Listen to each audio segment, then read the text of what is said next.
नमस्ते दोस्तों, आप लोग के सामने एक कोरोना के ऊपर गाना सुनाने जा रहे हैं। यदि अच्छा लगे तो लाइक करिए, सब्सक्राइब करिए, कमेंट करिए, वीडियो पूरा देखिए। भैला कोरोना में लाला नावा कैसे सपरी, भैला कोरोना में लाला नावा कैसे सपरी।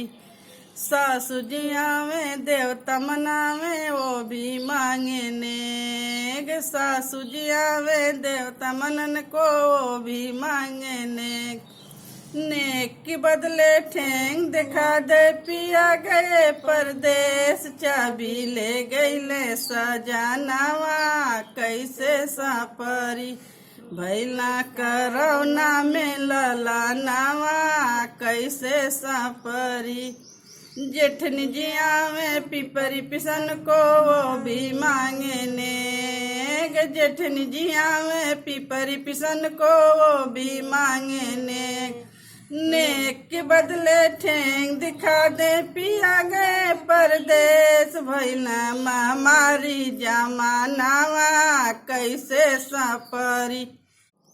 यदि हमारा गाना अच्छा लगा तो आप लोग सब्सक्राइब करिए और हमारे परिवार के साथ जुड़ जाइए। इसी तरह मैं आगे अच्छा गाना सुनाती रहूँगी।